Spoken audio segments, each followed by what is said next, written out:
রান্নার জন্য ভুরি ভুরি টাকা দিয়ে আর কিনতে হবে না গ্যাস সিলিন্ডার। পাইপলাইন দিয়েই একেবারে সস্তায় বাড়ি বাড়ি পৌঁছে যাবে রান্নার গ্যাস। ইলেকট্রিক বিলের মতোই মিলবে বিল। এবার থেকে 24 ঘন্টা মিলবে এই গ্যাস পরিষেবা। জলপাইগুড়িবাসীর জন্য দ্রুত চালু করা হচ্ছে এই পরিষেবা। সিলিন্ডারের পাশাপাশি পাইপলাইনের মাধ্যমে বাংলার প্রতিটি বাড়িতে গ্যাস পৌঁছানোর সিদ্ধান্ত কয়েক বছর আগেই নেওয়া হয়েছিল রাজ্য সরকারের তরফে। তা ক্রমেই বাস্তবায়িত হচ্ছে। এই গ্যাস পরিষেবা সিলিন্ডারের তুলনায় অনেক সহজ ও সুরক্ষিত।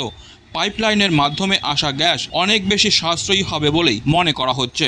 বৃহস্পতিবার জলপাইগুড়ি দেবনগর খড়িয়া অঞ্চলে শিলান্যাস হলো বাড়ি বাড়ি গ্যাস সাপ্লাই দেওয়ার পাইপ পাতার কাজ।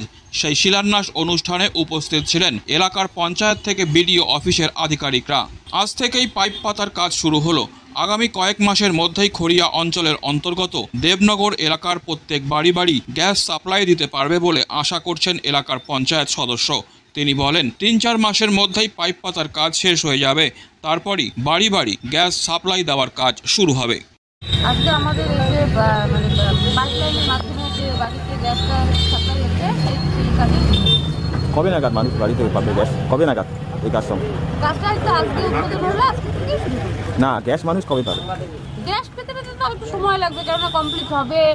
এত বড় একটা দেবনগর তো কম বড় এরিয়া না, অনেক বড় এরিয়া, সম্পূর্ণ এরিয়ায় কমপ্লিট হবে, তারপরেই হয়তো 2-3 মাস 4 মাস সময় লাগবে। এটা কতটা উপকৃত হবে মনে হয় আপনাদের এলাকায়? মনে তো হচ্ছে যে না, এটা উপকৃত হবে, কারণ একটা গ্যাস এখন আমাদের নিতে গেলে প্রায় 1000 টাকার কাছে পড়ে যায় ভাড়া দিয়ে।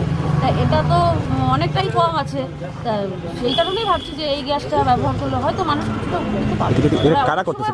একটা গ্যাস 1000 টাকা দিয়ে নিতে অনেক লোকেরই অসুবিধা। কারা করছে? কেন্দ্রীয় সরকার, কেন্দ্রীয় সরকার, রাজ্য সরকার। কি নাম? Disclaimer. This channel may not promote any violent, harmful or legal activities. All content provided by this channel is meant for an educational purpose only.